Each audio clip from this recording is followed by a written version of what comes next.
Mungkin yang belum on cam bisa banget on cam dengan memakai virtual background yang sudah disediakan oleh kami. Oke, Assalamualaikum warahmatullahi wabarakatuh. Selamat siang kepada teman-teman semua yang sudah hadir dalam mentor tempat kali ini. Yang pertama, yang terhormat kepada fasilitator tim Bimbel ABC Bicara Academy. Yang saya hormati juga kepada Kak Haikal dan juga Kak Ari yang akan menjadi speaker pada mentoring keempat pada siang hari ini dan juga teman-teman yang hmm, yang menghadiri mentoring keempat, teman-teman bimbel yang menghadiri mentoring keempat pada siang hari ini. Baik, sebelumnya apa kabar nih teman-teman? Gimana nih kabar kalian? Baik, oke, sudah tak terasa ya teman-teman sudah memasuki minggu keempat di bimbel TBK ABC Bicara Aku Academy ini dan sekarang di siang hari ini kita tengah menghadiri acara mentoring keempat dengan mengusung tema yakni strategi belajar efektif dan tips memilih jurusan dengan speaker yang sangat keren-keren dari universitas ternama di Indonesia, yakni yang pertama ada Kak Haikal Mahran dari Universitas Indonesia dan yang kedua ada Kak Ari Maulana dari UIN Samarinda. Oke, jadi langsung saja nanti untuk susunan acaranya, nanti yang pertama, Kak Haikal akan mengisi materi terlebih dahulu, disusul oleh Kak Ari mengisi materi mentoring siang hari ini, dan juga nanti akan ada sesi tanya jawab bersama teman-teman Bimbel UTBK ABC Bicara Akademi. Seperti itu ya teman-teman. Oke, tanpa membuang banyak waktu, kita langsung mulai saja nih untuk sesi mentoringnya bersama Kak Haikal. Kak Haikal sudah siap, Kak? Sudah Kak. Oke, apa kabar Kak Haikal? Alhamdulillah baik. Alhamdulillah baik. Kesibukannya lagi apa nih Kak kalau boleh tahu? Kalau sekarang lagi kuliah aja sih paling Kak. Sama organisasi doang udah. Oke, bagus sekali nih. Kuliahnya sudah mulai on lagi Kak? Oh udah. Kalau Oke. kemarin sih udah, tapi besok libur. Kayak libur awal puasa. Oh, begitu. Libur berapa hari nih Kak? Long weekend sepertinya. 2 hari sampai Selasa kayaknya Kak. Oke, baik. Kak Haikal sudah siap membagikan materi pada siang hari bersama teman-teman Bimbel Kak? Sudah dong Kak, siap. Oke, baik. Kita mulai saja ya. Waktu dan layar saya persilahkan.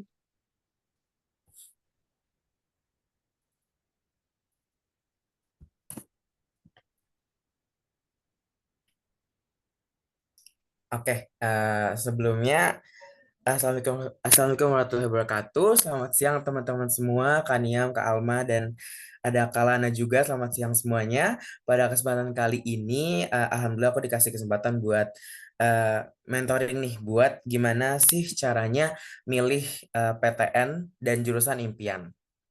Jadi boleh tolong di next. Nah, sebelumnya kenalin nama lengkap aku sendiri itu Haikal Mahran. Aku bisa dipanggil Haikal atau Ekal, dan aku orangnya jaktim banget nih. Dan aku lahir 26 Januari, prodi aku sendiri itu fisioterapi. Bagi yang belum tahu, fisioterapi itu kayak buat eh, ngebahas tentang eh, gerak dan fungsi tubuh. Kayak misalnya kalau kalian tahu tuh saraf kejepit, terus juga latihan jalan, itu biasanya fisioterapi. Kemudian aku dari Universitas Indonesia atau UI, dan hobi aku sendiri itu nyanyi, berenang, sama nonton film, dan MBTI aku itu INFJ. Ya, bagi kalian yang sama, boleh banget di-share di kolom komentar, siapa tahu sama. Terus fun fact aku sendiri, aku suka banget yang berbau-bau keju, terus demen nyengir sama suka ngomong sendiri. Jadi ala-ala vlogger gitu. Boleh di next?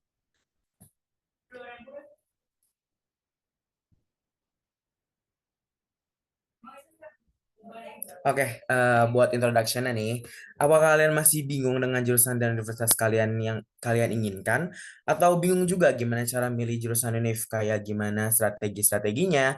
Tapi tenang aja, pada kali ini aku bakal kasih kesempatan, tips, dan strategi buat milih jurusan dan universitas impian supaya kalian gak bingung lagi. Boleh di next?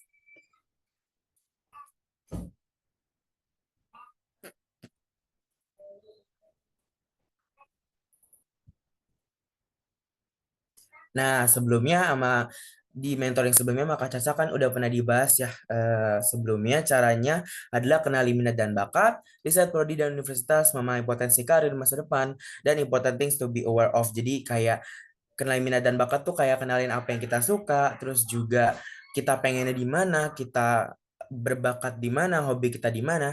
Kemudian kita riset prodi juga nih sama universitas, kayak prodi kita yang kita mau tuh kayak gimana sih dari kuliahnya, mata kuliahnya, terus juga dosen-dosennya, terus dari universitas itu sendiri kayak itu letaknya di mana, kita nanti ngekos atau PP nanti kalau kita kuliah di sana, dan juga dia letaknya strategis gak, kayak misalnya gampang dicapai gitu universitasnya dengan misalnya dengan kereta ataupun dengan motor.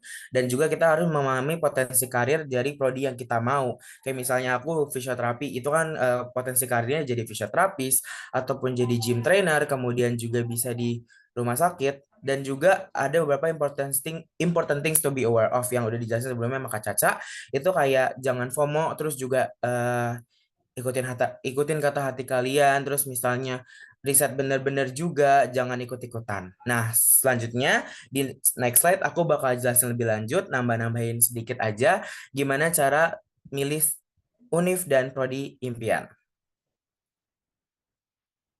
Nah, yang pertama ini adalah jangan ikut-ikutan, jangan ikutan teman, kemudian jangan ikutan tren, terus juga jangan pilih asal-asalan. Kayak misalnya, aku punya teman dia asal milih aja, yang penting dia univnya itu misalnya UI. Jadi dia milih apa aja, kayak misalnya dia tuh nggak minat di sastra Jawa, tapi dia milih sastra Jawa dan karena itu UI, jadi dia asal pilih itu aja. Dan itu nggak boleh banget, karena nanti ke depannya bakal susah juga di kaliannya dan mungkin nanti jalaninnya jadi nggak dari hati gitu kan, karena nggak sesuai sama passion dan keinginan kita sendiri gitu. Dan juga kita harus ikuti kemauan dan kata hati sendiri. Jadi jangan terpaksa. Jadi kalau misalnya hati kalian mau ini, ya ikutin. Jangan dipaksa buat ikutin yang kalian nggak mau, atau yang tadi ikut-ikutan tren, yang lagi tren apa diikutin, hayu aja. Dan intinya pokoknya jangan FOMO buat milih jurusan dan universitas impian kalian.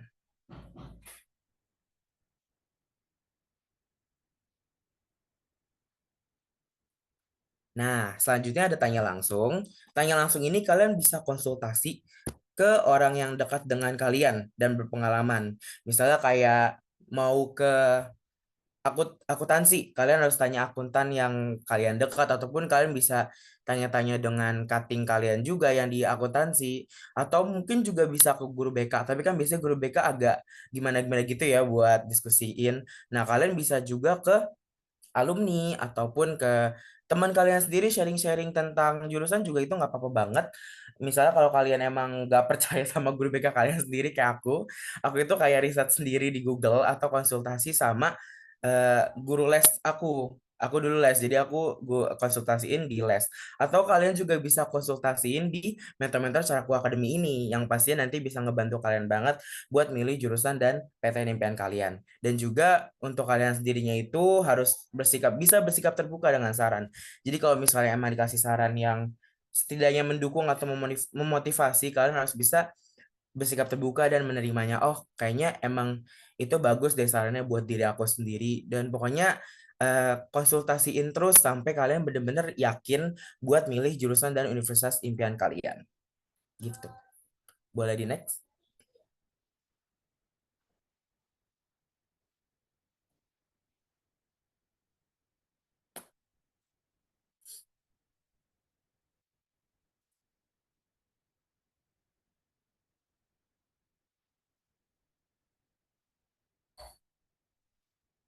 Nah, selanjutnya ada pertimbangkan. Nah, yang udah sebelumnya aku juga jelasin, pertimbangkan kayak misalnya tadi jangan ikut-ikutan itu termasuk pertimbangan juga tuh, tren juga, temen juga. Dan di sini aku tambahin pertimbangan itu kayak pertimbangan passion diri sendiri.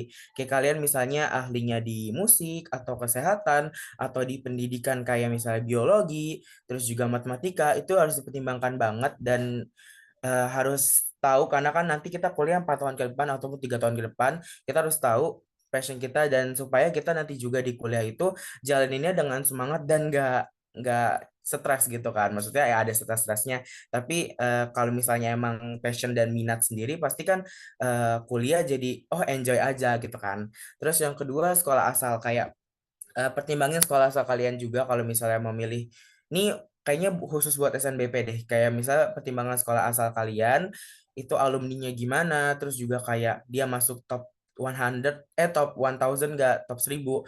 Terus juga kayak gimana indeks sekolahnya gitu juga. Karena itu berpengaruh banget buat milih jurusan dan universitas impian.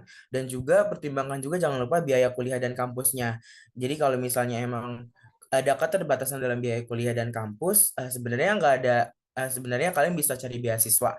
Ataupun kalau misalnya emang keterbatasan banget, jangan dipaksain untuk biaya kuliah yang terlalu tinggi biayanya. Dan kalian juga bisa, seperti yang aku bilang, cari beasiswa supaya bisa ngebantu kalian kuliah gitu. Terus pertimbangkan juga prospek kerja yang seperti udah aku jelasin sebelumnya, itu kayak misalnya aku seorang fisioterapi, itu pasti prospek kerjanya jadi fisioterapis, itu pertimbangkan juga luas gak prospek kerjanya dan kalian supaya nanti kalian mudah dan bisa langsung lanjut kerja ketika udah lulus dari universitas kalian. Dan juga konsekuensi yang kalian terima ketika masuk univ itu. Kayak misalnya kayak aku kan masuk UI dan aku harus berarti harus PP karena aku nggak boleh ngekos, jadi aku harus PP. Konsekuensinya adalah aku harus siapin waktu yang banyak, waktu yang cukup buat persiapan kuliah, entah itu nanti naik kereta itu kan butuh waktu juga dan untuk ke stasiun aku juga butuh bawa motor gitu. Jadi konsekuensinya kayak gitu. Terus juga kuliah konsekuensinya temennya gimana nanti buat nanti ada circle-circlean lah atau apa. Jadi itu dipertimbangkan segala macam. Kayak gitu. Nah, sebenarnya udah itu dari aku itu aja. Eh, apakah dari teman-teman ada pertanyaan?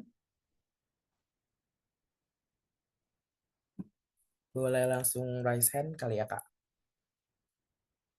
Oke, kalau kayak gitu Gimana Kak Haikal?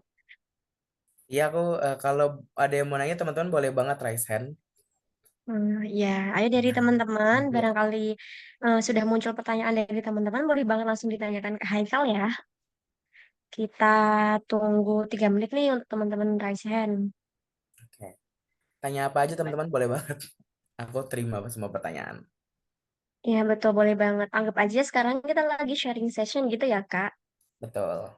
Betul, jadi misal teman-teman ada yang tertarik pengen masuk UI, boleh banget nih sharing atau bertanya-tanya ke Haikal. Gimana sih Kak Haikal kuliah di UI? Makanannya mahal tidak? Atau di sana ada Waduh. makanan apa aja sih Kak gitu?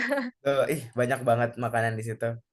Sampai bingung kayaknya bisa beda-beda tiap hari menunya. Ya, waduh, jadi nggak bingung ya Kak mau makan apa? Betul.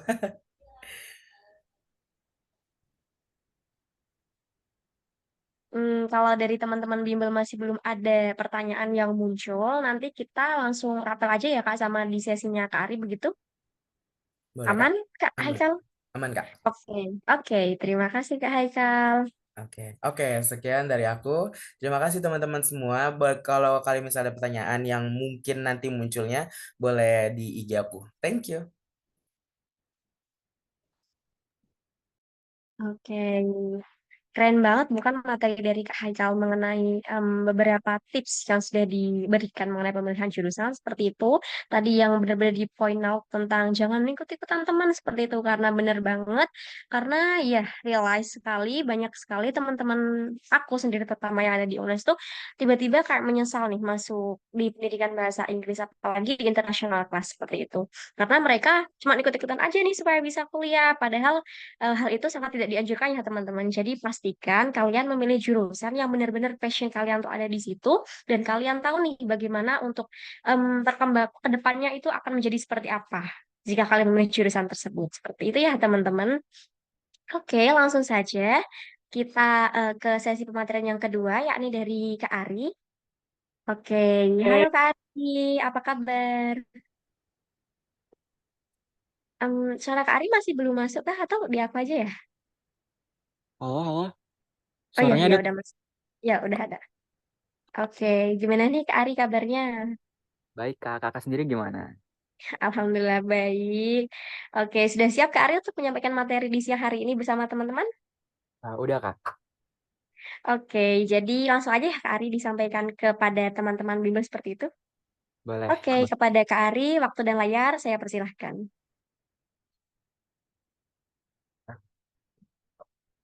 Oke, baik.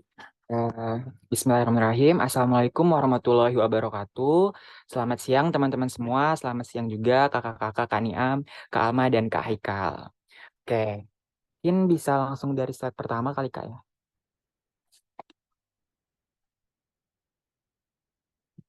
Oke. Nah, jadi siang ini seperti yang kita lihat di PPT, kalau kita akan ngebahas strategi belajar efektif. Pasti teman-teman kayak bingung nggak sih strategi belajar efektif itu apa? Dan pasti kan pernah kan ngerasain kayak belajar udah banyak-banyak tapi masih nggak ada hasilnya gitu. Malah yang ada di otak kalian tuh nggak ada gitu, nggak malah kosong. Nah, di sini hari ini aku bakal ngasih tahu bagaimana sih tips dan trik strategi belajar efektif versi aku. Oke, izin next, Kak.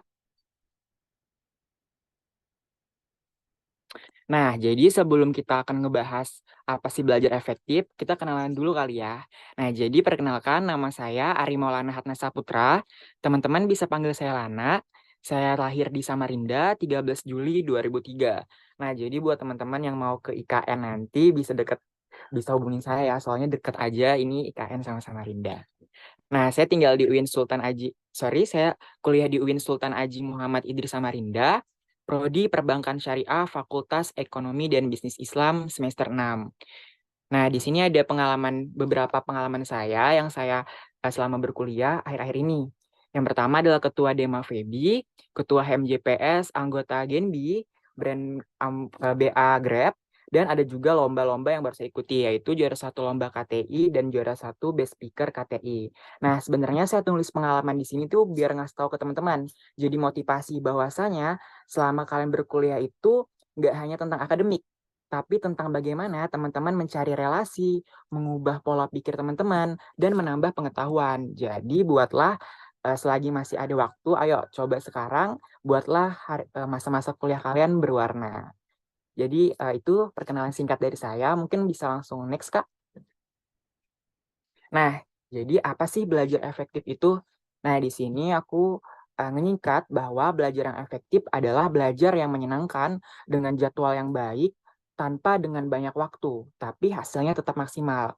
Nah, jadi belajar yang menyenangkan tuh apa sih? Nah, jadi belajar yang menyenangkan adalah belajar yang kalian itu nggak terpaksa.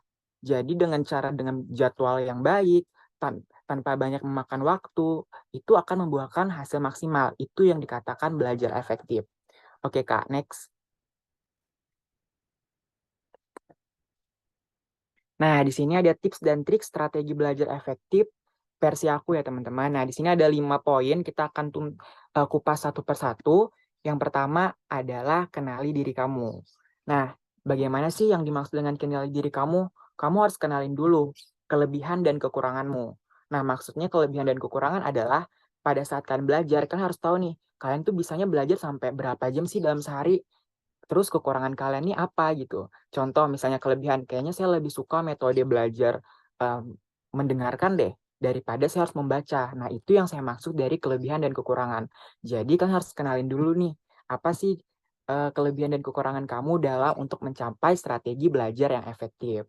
Selain itu, kalian juga harus buat jadwal pelajaran. Itu sangat penting ya teman-teman. Poin yang pertama, kalian bisa mulai dari cari waktu yang tepat. Menurut studi bahwa waktu yang efektif itu belajar adalah jam 10 sampai jam 4 sore. Lalu jam 4 sampai jam 9 malam. Dan yang nggak efektif katanya adalah jam 4 subuh sampai jam 7 pagi. Namun kembali lagi, ada pro dan kontra. Kalau saya sendiri itu malah efektif pada jam 4 subuh sampai jam 7 pagi. Karena kenapa teman-teman? Saya secara pribadi pada saat belajar pada jam seperti itu habis sholat subuh biasanya itu akan lebih mengingat lebih cepat pada saat saya belajar. Kenapa? Karena menurut saya juga karena kita sangat baru bangun tidur, otak kita fresh dan itu belum ada rangsangan dari yang lain sehingga membuat kita lebih fokus dan lebih cepat hafal. Jadi kalau dari saya sendiri waktu yang efisien itu untuk belajar dan menghafal adalah pada saat jam subuh lah, habis sholat subuh sih kalau saya ya. Nah, selain menetapkan waktu, kalian juga harus menetapkan metode belajar. Kan ada metode belajar Pomodoro dan segala macam lah kata-kata gitu. Tapi di sini saya akan menggunakan kata-kata yang teman-teman mudah pahami saja. Contohnya seperti membaca, menonton. Nah, dari metode belajar seperti itu, teman-teman sebenarnya bisa gabungkan. Contoh nih, kalau teman-teman nggak suka membaca, teman-teman bisa dengan metode belajar menonton gitu.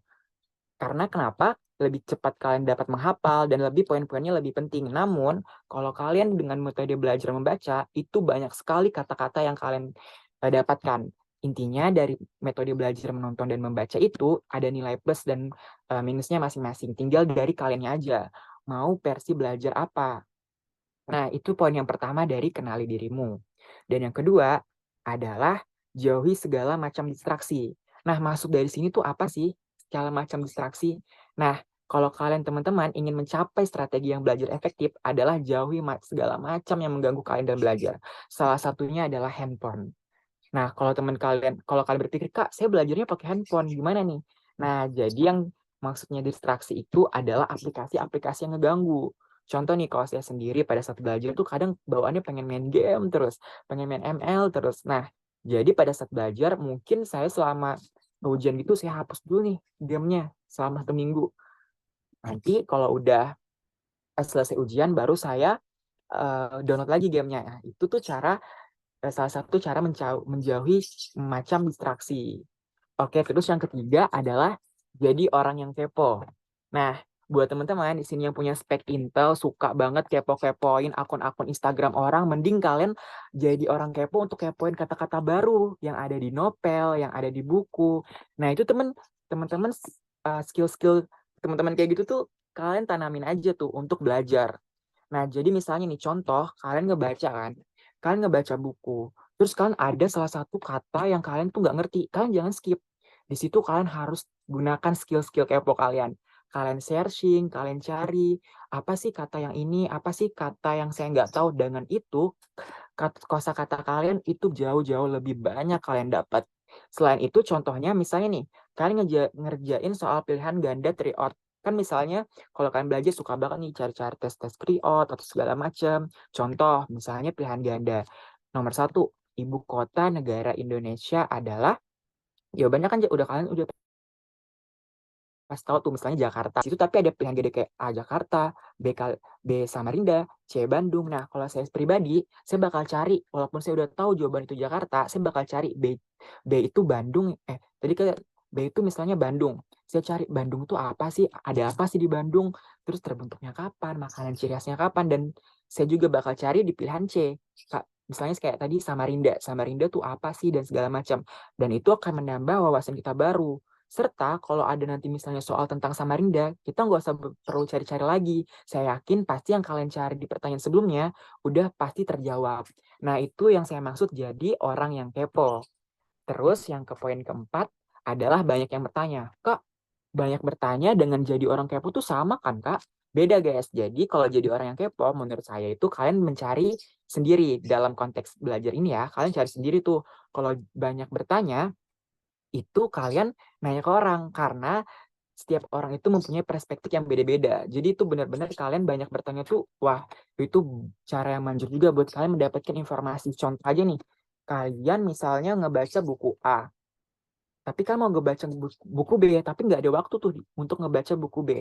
Ternyata teman kalian udah ngebaca buku B, jadi kalian nggak harus baca buku B, kalian tinggal nanya ke teman kalian, apa sih yang dimaksud dengan misalnya dimaksud dengan korelasi, apa-apa segala macam. Nah, jadi teman kalian tuh tinggal ngejelasin. Itu juga menghemat waktu kalian.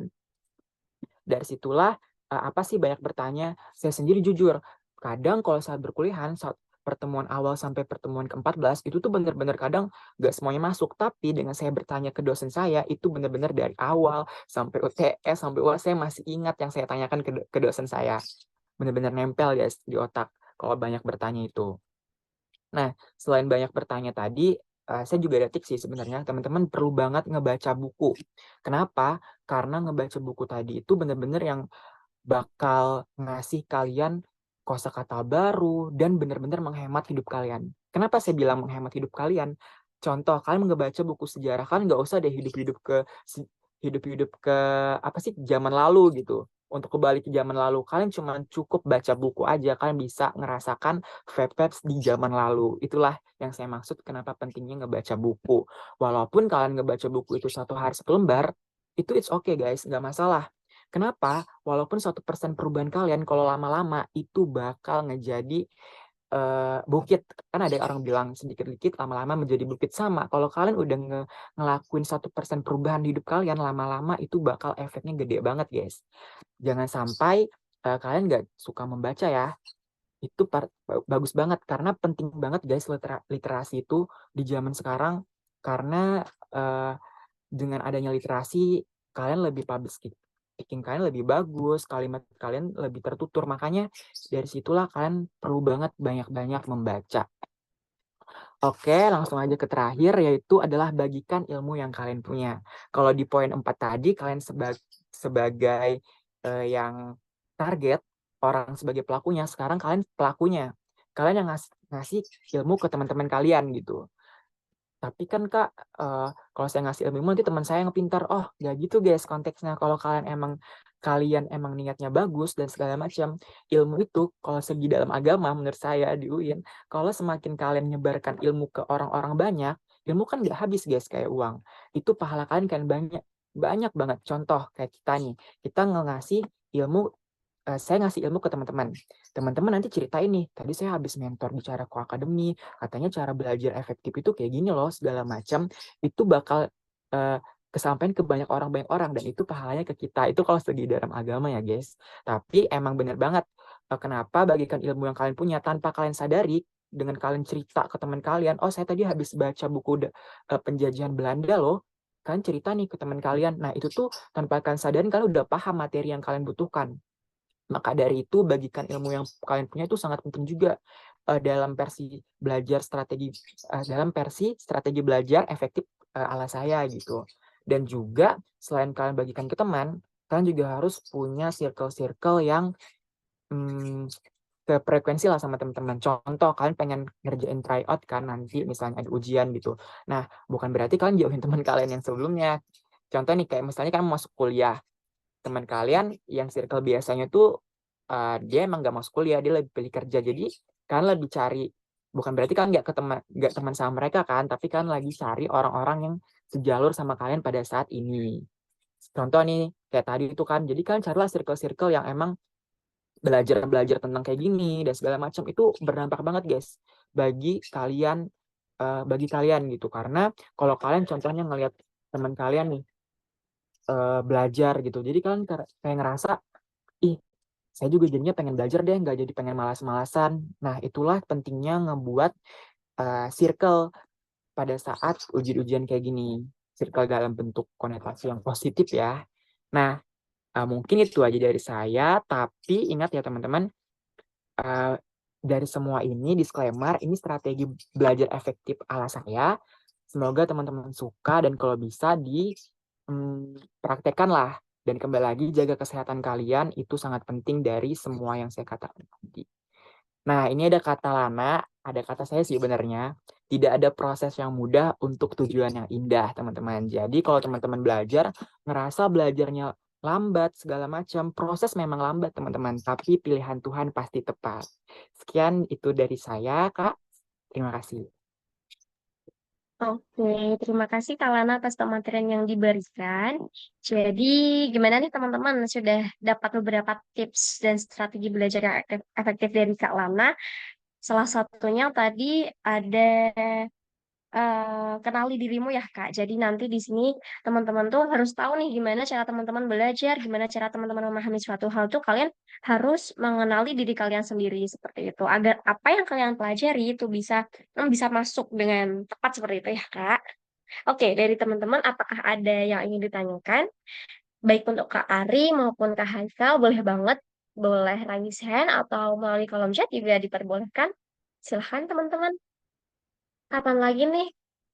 kita bisa sharing secara langsung begitu bersama mahasiswa-mahasiswa keren dari Universitas Indonesia. Ada dari UI, ada juga dari mana Kak Ari Samarinda ya? Betul. Iya. Dari teman-teman Bibel, apakah ada yang ingin dipertanyakan? Ayo, ditunggu banget nih pertanyaan kalian. Kita sharing session sekarang ini. Misal pertanyaannya di luar konteks, boleh nggak Kak? Tapi harus banget ya teman-teman inline sama topik kita mengenai UTBK dan sila masuk kampus begitu.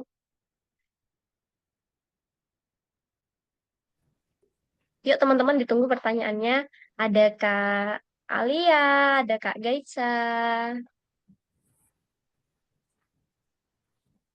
ada Kak Nuraini juga, ada Kak Yunanda. Halo. Bisa raise hand, bisa juga lewat kolom chat seperti itu. Mungkin dari aku deh yang tanya untuk Kak Ari dulu. Dari beberapa tips dan strategi tadi yang sudah dibagikan kepada teman-teman bimbel seperti itu, kira-kira mana sih menurut Kak Ari yang sering Kak Ari implementasikan dan sering kayak berpengaruh banget nih untuk cara belajar Kak Ari seperti itu? Oke, jadi saya sendiri jujur, saya tuh tipe orang sebenarnya nggak suka membaca. Jadi saya lebih suka kalau tipe saya itu belajar lebih menonton sih. Jadi kayak misalnya kayak belajar tentang penjajahan Belanda gitu misalnya. Saya lebih suka menonton daripada membaca. Padahal saya sendiri udah menjelaskan tadi padahal kalau ngebaca itu kita bakal lebih banyak tahu tentang kosakata baru dan segala macam. Tapi itu emang benar, tapi saya lebih suka menonton karena dengan menonton saya lebih cepat menangkap dan poin-poinnya lebih penting, lebih mudah lah dari saya. Seperti itu sih ya. Oke, jadi gimana Kak Ari kalau membaca bosan seperti itu ya Kak? Karena Iya, long text seperti itu. iya Jadi soalnya lebih sering, ya, jadi lebih sering menonton dari visualnya benar. seperti itu. Pertanyaan selanjutnya Haikal nih. Sebelum Kak Haikal masuk ke perguruan tinggi, apalagi ini UI Universitas Indonesia seperti itu, pasti Kak Haikal banyak sekali pertimbangan seperti itu ya Kak, memasuki jurusan yang Kak Haikal pilih seperti itu. Nah, kira-kira pertimbangan-pertimbangan apa yang muncul pada saat itu Kak, kalau boleh berbagi sama kita? Oke, kalau misalnya pertimbangan sih lebih ke jurusan sama alumninya Kak. Alumninya Kak. Terus juga sekolah aku itu kan bisa dibilang bukan top 1000 iya, tapi alumni yang lulus UI itu kayak masih jarang Kak. Terus ada rumor-rumornya lah di blacklist segala macem sama UI gitu kan. Nah itu di SNBP aku mikirin banget tuh. Terus juga di SNBP, oh ya mau ngasih tau kalau di SNBP aku milihnya statistika, statistika UI, sama yang kedua itu statistika Unpad. Nah kan ada rumor juga nih Unpad gak mau dijadiin pilihan kedua. Nah udah tuh habis itu ketika aku milih aku baru tahu langsung tuh stres itu pikiran kemana-mana macam-macam dan akhirnya ketika pengumuman ya udah warna merah dan akhirnya lanjut ke SNBT. Nah di sebelum SNBT ini pertimbangannya juga jurusan Kak. Terus juga kalau aku pokoknya kalau uni fakultas aku nggak ada masalah. Terus juga nah untuk jarak ke UI itu nggak ada masalah gitu kan. Terus kalau jurusan sebenarnya aku ini jurusan paling impian aku dulu tuh sebenarnya FK. Ya Allah. Terus abis itu sempet ganti-ganti lah tuh sampai akhirnya ke fisioterapi. Itu aku ngejelajah banget dan aku juga makanya aku bilang ke kalian semua teman-teman jangan ikut-ikutan tren, jangan ikutan temen. Nah, itu aku juga korban salah satu itu karena aku ikut-ikutan buat masuk Sispor sama Tekdus padahal aku passion aku bukan di situ gitu kan. Dan akhirnya aku mutusin buat nggak milih itu karena itu cuma ikut-ikutan dan bukan dari hati aku sendiri kan. Terus takutnya nanti ketika menjalani kuliah berat banget dan nggak nggak ikhlas gitu ngejalaninnya gitu Kak. Untuk di jurusan Haikal sekarang ini, apakah ada rasa penyesalan Kak telah masuk ke jurusan tersebut? Sedikit Karena tapi mostly banyak orang yang seperti itu ya Kak. Kayak ya tiba-tiba menyesal aja nih masuk jurusan ini karena ternyata tidak sesuai seperti apa yang mereka harapkan seperti itu. Sedikit biasanya ya nanti Kak menyesalnya.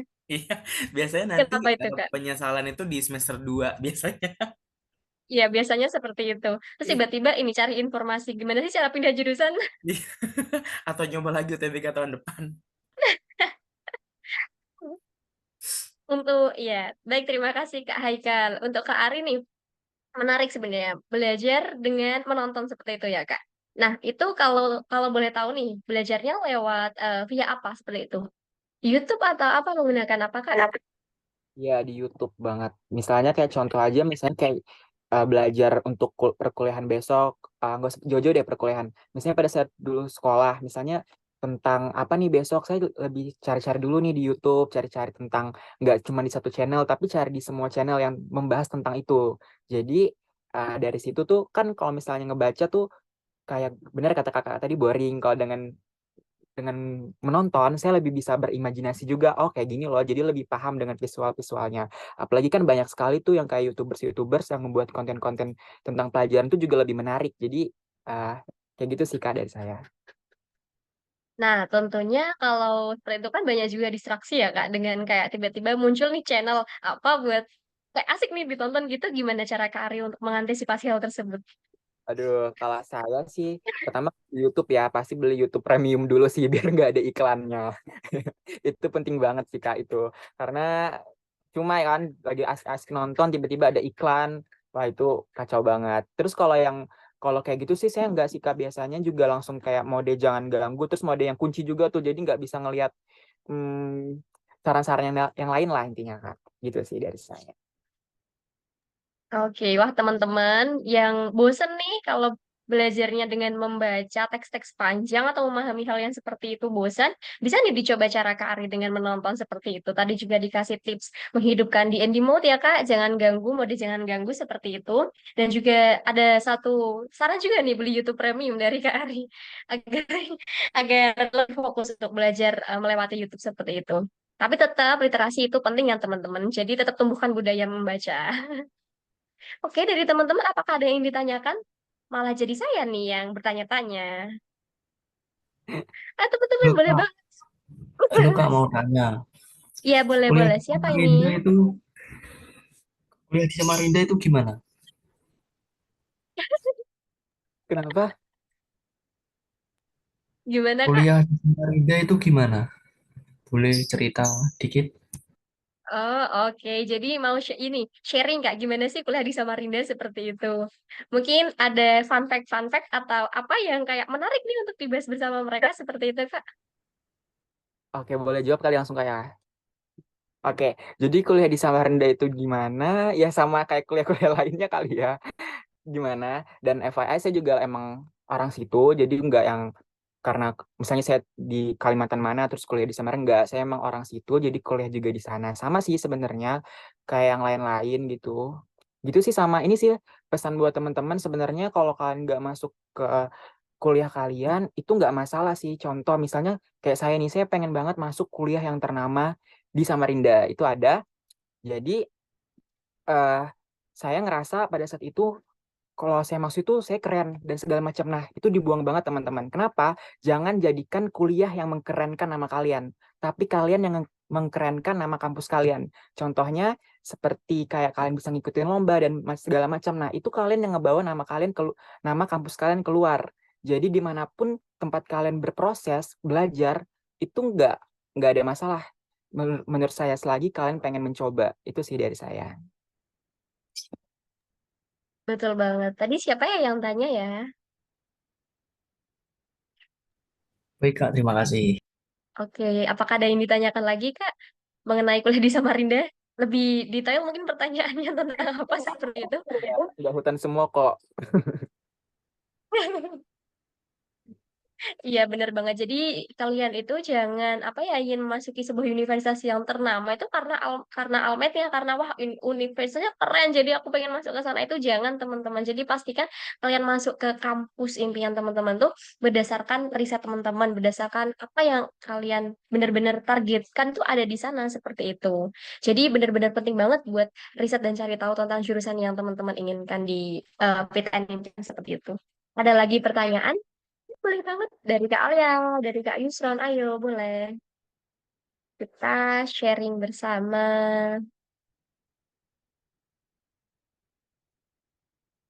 Atau barangkali dari Kak Ari atau Kak Haikal ada yang ingin diceritakan seperti itu selama masa perkuliahan? Memasuki semester 6 ya Kak ya? Gimana nih masa-masa overthinkingnya nih? Oh, Aduh, semester tua seperti itu. betul. Tapi sebenarnya nggak masalah sih Kak. Kalau saya apalagi saya juga ngejabat organisasi. Kalau teman-teman nggak tahu ketua Dema itu apa, sebenarnya kalau dari bahasa PTKIN itu Dema, tapi kalau dari teman-teman PTN itu BEM gitu loh. Sebenarnya sama-sama eksekutif gitu sih teman-teman. Jadi nggak masalah selagi teman-teman bisa ngatur waktu. Dan sama sih tadi tips saya buat teman-teman berkuliah itu nggak harus selama tentang akademik, tapi tentang teman-teman juga ngecari relasi baru, hal-hal baru. Kan di kuliah juga banyak tuh kayak UKM, kalau di UIN ya kayak UKM nari, segala macam nama kayak gitu-gitulah teman-teman harus ngikutin tuh kayak gitu karena itu penting banget untuk ningkatin soft skill kalian juga. Karena saya ngerasain banget efeknya dengan cara seperti itu saya bisa masuk volunteer, bisa keterima beasiswa dan segala macam. Dari contoh aja nih pada saat saya mau masuk beasiswa generasi Bank Indonesia dari Bank Indonesia sendiri itu saya ditanyain tuh kayak pengalaman kalian tuh apa sih udah pernah jadi apa aja. Nah dengan saya ngemulai organisasi mahasiswa itu pada saat semester 2.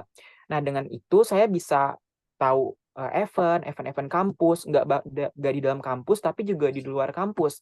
Pada saat saya ingin daftar beasiswa Bank Indonesia itu, jadi pihak dari bank itu udah kayak, oh orang ini banyak pengalamannya dan segala macam. Jadi benar-benar organisasi-organisasi yang ada di kampus itu tuh benar-benar ngebantu kalian juga untuk di luarnya. Karena kalau belajar aja itu nggak cukup kalau dari saya teman-teman. Itu sih.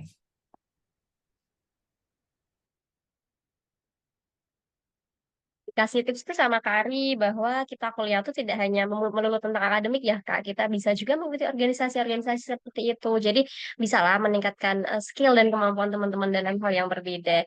Kalau Kak Haikal juga mengikuti organisasi ya Kak. Nah, Ya, kira-kira seperti betul. apa nih Kak untuk membagi kesibukannya dengan organisasi dan juga menyeimbangkan dengan IPK yang ada seperti itu Kak?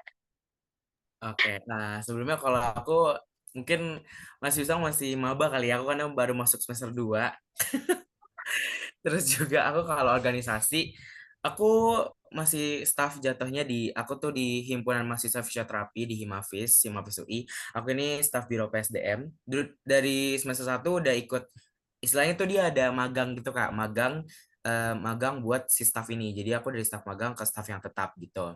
Terus kalau pengalaman sendiri caranya gimana? Mungkin kan nanti ketika misalnya ada rapat dari organisasi ini kan pasti diomongin dulu antara staff BPH dan PI-nya. Itu kayak nanti cari waktu yang tepat, terus juga kayak misalnya mau rapat jam 3 ternyata yang staff 2 3 ini masih ada kelas. Jadi akhirnya nanti dimundurin atau ganti hari kayak gitu, Kak. Jadi si cutting-cutting ini juga ngerti istilahnya gitu kayak jadwal kita padat. Jadi kalau misalnya ngimbangin mungkin masih bisa gitu kan. Atau mungkin aku juga pernah banget waktu itu ada kayak aku kan ikut kayak panitiaan gitu. Terus dia ada itu udah H-1 tuh. Jadi kita kan mesti prepare dulu gadi bersih.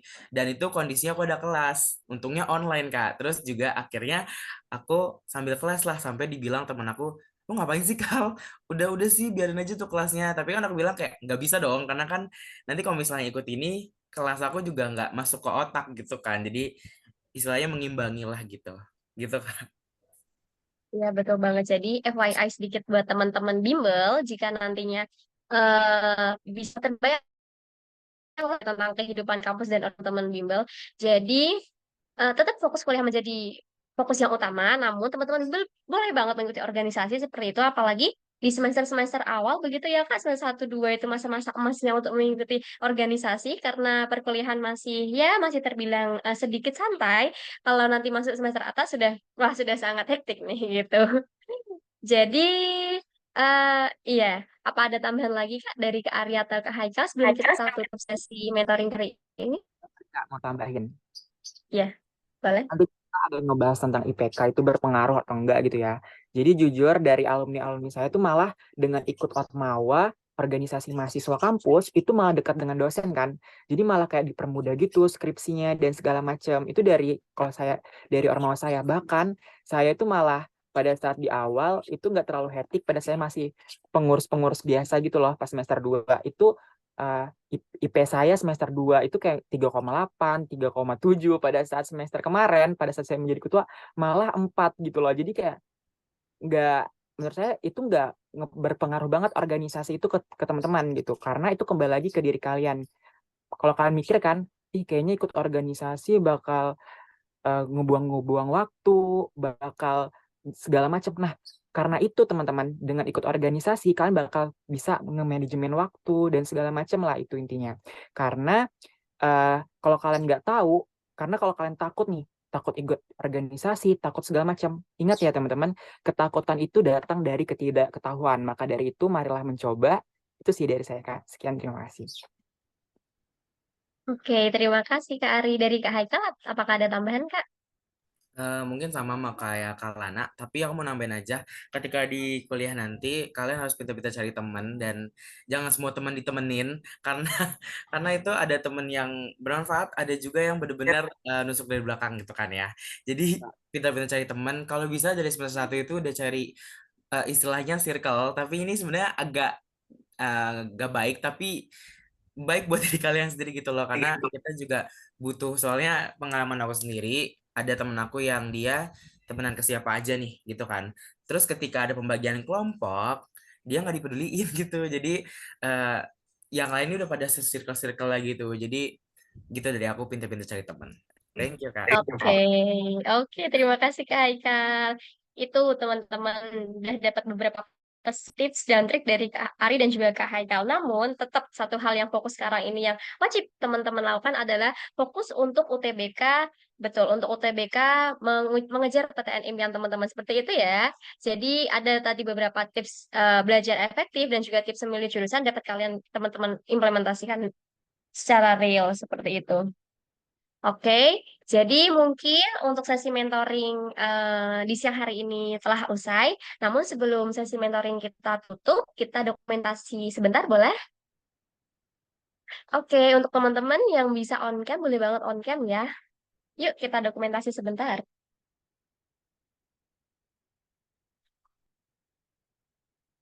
Oke, halo Rizal. Halo Kak. Ya, Rizal tadi yang tanya tentang Samarinda ya?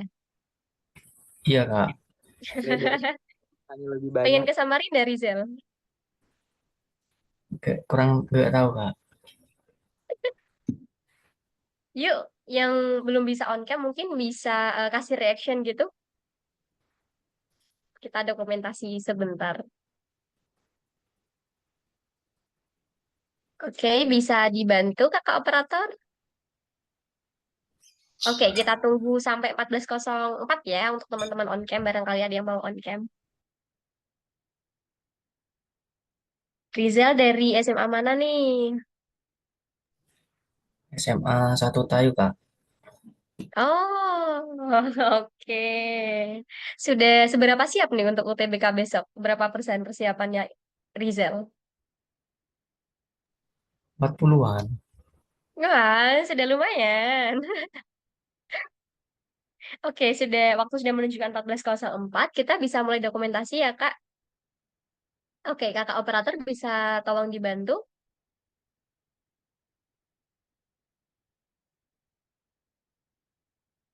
Oke, aku hitung ya. 1, 2, 3. Gaya bebas mungkin. 1, 2, 3.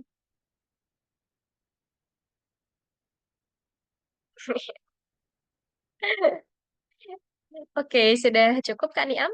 Apakah ada tambahan dari Kak Niam? Oke, baik teman-teman. Terima kasih telah mengikuti sesi mentoring keempat pada siang hari ini. Terima kasih kepada Kak Ari dan juga Kak Haikal yang telah mengisi mentoring keempat kali ini. Sangat materinya sangat-sangat insightful nih untuk kita semua seperti itu. See you untuk di sesi mentoring selanjutnya. Terima kasih. Maaf apabila ada kesalahan kata maupun baik yang kita sengaja maupun tidak. Terima kasih. Wassalamualaikum warahmatullahi wabarakatuh. Selamat siang. Waalaikumsalam, terima kasih Kak. Iya, terima kasih Kak Haikal.